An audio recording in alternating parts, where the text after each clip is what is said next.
Hello friends, welcome to my YouTube channel. അപ്പോൾ നമ്മൾ ചെയ്യാൻ പോകുന്നത് കോമ്പാക്റ്റ് പൗഡർ ആൻഡ് മസ്കാര ഹാക്കാണ്. അപ്പോൾ നിങ്ങൾക്ക് രണ്ട് കണ്ണിൽ നോക്കുമ്പോൾ ഡിഫറൻസ് അറിയാൻ പറ്റുന്നുണ്ടാവും. ഒരു കണ്ണിൽ നന്നായി ഐലാഷസ് നല്ല ഫുള്ളറായിട്ട് നിൽക്കുന്നുണ്ട്, മറ്റേ കണ്ണിൽ അത്രയ്ക്ക് ഇല്ല. അപ്പോൾ നമ്മൾ അതിനായിട്ട് ആദ്യം വേണ്ടി ചെയ്യേണ്ട കാര്യം എന്താണെന്ന് വെച്ച് കഴിഞ്ഞാൽ കോമ്പാക്റ്റ് പൗഡർ എടുത്തിട്ട് നമ്മുടെ ഐലാഷസിൽ നന്നായിട്ട് അപ്ലൈ ചെയ്ത് കൊടുക്കാം. അപ്പോൾ എനിക്കെന്താ വെച്ചാൽ സ്നീസിങ്ങിൻ്റെ പ്രശ്നമുണ്ട്, അലർജിക്കാണ്. അപ്പോൾ അതിൻ്റെയാണ് ഈ സ്നീസിങ് എല്ലാം. സോ അതിനുശേഷം ഞാൻ എടുക്കുന്നത് മെബലിൻ്റെ ഒരു മസ്കാരയാണ്. നമ്മൾ കോമ്പാക്റ്റ് പൗഡർ അപ്ലൈ ചെയ്ത ആ കണ്ണിലെ ഐലാഷസിൻ്റെ മേലെ നമ്മൾ മസ്കാര നന്നായിട്ട് അപ്ലൈ ചെയ്ത് കൊടുക്കുക. ജസ്റ്റ് ഒരു കോട്ട് അപ്ലൈ ചെയ്താൽ മതി.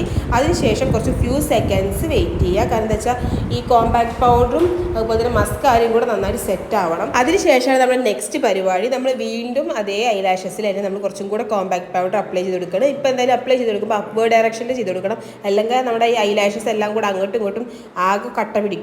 സോ അതിനുശേഷം നമ്മൾ വീണ്ടും മസ്കാര എടുത്ത് നന്നായിട്ട് അപ്ലൈ ചെയ്ത് കൊടുക്കുന്നുണ്ട്. ഇപ്പോൾ നമുക്ക് എന്താണെന്ന് വെച്ച് കഴിഞ്ഞാൽ നമ്മുടെ ഓരോ ഇൻഡിപെൻഡൻറ്റ് ഐലാഷസും ഒന്നും കൂടെ നല്ല തിക്കറായിട്ട് നിൽക്കും. ഇപ്പോൾ നല്ല വണ്ണമൊക്കെ തോന്നിക്കും. സോ അതുകൊണ്ട് തന്നെ നമുക്ക് നല്ലൊരു തിക്കറായിട്ട് ഫുള്ളറായിട്ടുള്ള ഐലാഷസ് ലുക്ക് കിട്ടും. സോ ഈ ഹാക്ക് എല്ലാവർക്കും ഇഷ്ടപ്പെട്ടെന്ന് വിചാരിക്കുന്നു. എല്ലാവരും ട്രൈ ചെയ്ത് നോക്കുക. ട്രൈ ചെയ്ത് നോക്കിയിട്ട് ഇഷ്ടമായിട്ട് എനിക്ക് കമൻറ്റ് ചെയ്യുക. അതുപോലെ തന്നെ സബ്സ്ക്രൈബ് ചെയ്യുക, ലൈക്ക് ചെയ്യുക, ഷെയർ ചെയ്യുക. അപ്പോൾ അടുത്ത വീഡിയോ ആയിട്ട് കാണുന്നവരെ ബൈ ബൈ, സി യു.